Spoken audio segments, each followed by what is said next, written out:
Good morning. It's Sunday. I don't know, February 4th or February 5th. I have a hard time keeping track. However, I am keeping track of where we're at with the Doodles for a Good Cause challenge. I made it to 100 bags. I'm thinking I might need to make a few more because lately the tallies for the number of people that Free Hot Soup Vancouver have been feeding each time has been climbing up to the 110 and 120 range, but I might stick with this for this first time. Also, I've made a decision that I'm going to do this project twice a year. No more, no less. Valentine's Day and somewhere around Christmas. I don't want to get burnt out and I want to do a good job. And so I think that's manageable and fun, and it'll give me time in between both of them to collect more things at a reasonable price or look for bargains, make the journals and stuff to go in. Speaking of journals, okay, so I have the 100 bags done, and I went through the studio and collected a bunch of journals and sketchbooks and cards that I can put in the bag. So I'll put something in each bag. Not every bag's gonna get this elaborate of a journal because I don't have 100 of those, but I have some, and I will try to make it fun for the other people too. So there will be journals. There will be notebooks I've made out of dyed paper. I'll probably put a couple of these in each one. I have a big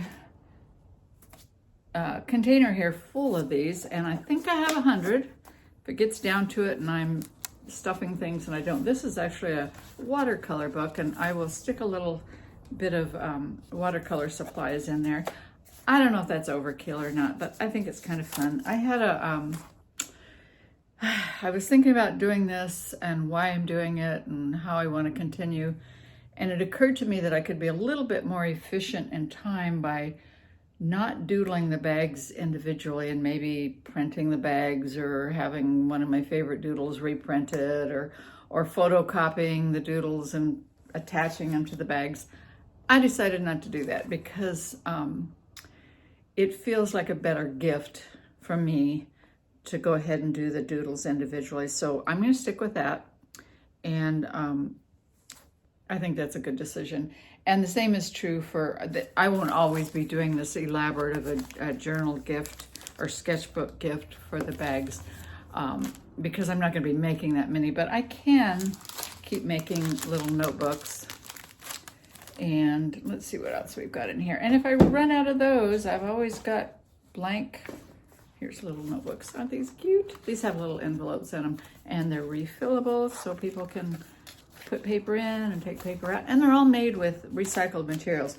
All of the journals are made from boxes, like cracker boxes or cake boxes, brownie box mixes, stuff I don't eat anymore. And the cardboard is reused.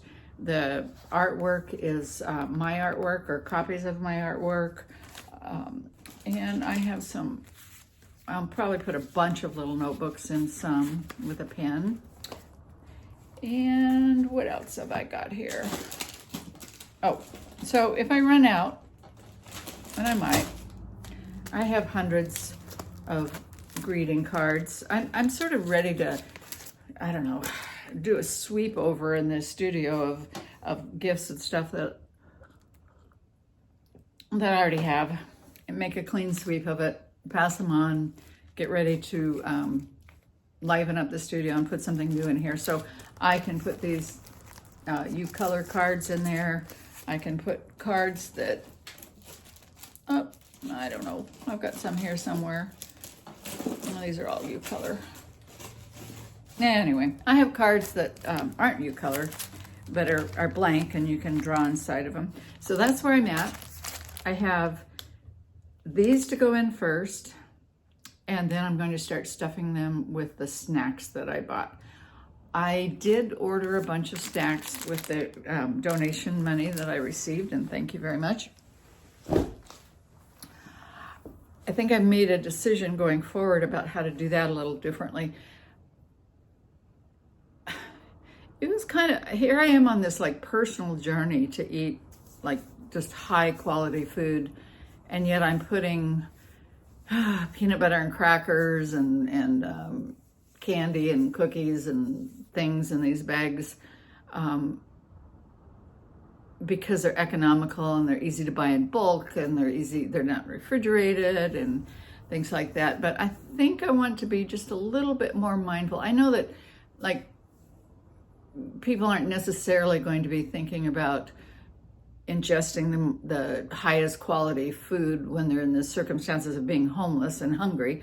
They're going to want to eat, and there's comfort food means a lot. So I'm not going to never include those things, but I think I want to be more mindful that I can just treat them a little bit more like a friend, and that I want to feed well. Maybe put some fruit in there and some bags of nuts. I do have some bags of nuts for this giveaway, and just plan a little bit better around that for next time. For now, we have what do we have? Jerky, crackers and peanut butter, crackers and cheese, nuts, fruit, dried fruit. I think I have some other things, but I can't remember. They're at home. I'm going to go there in just a minute and...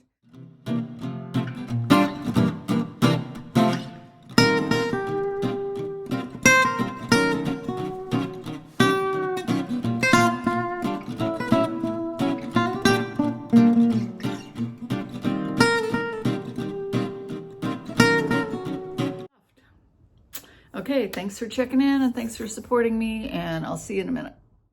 And this is what the 100 bags look like when they're all opened up all over my living room, and all the sketchbooks, journals, and notebooks on the floor ready to be put into them.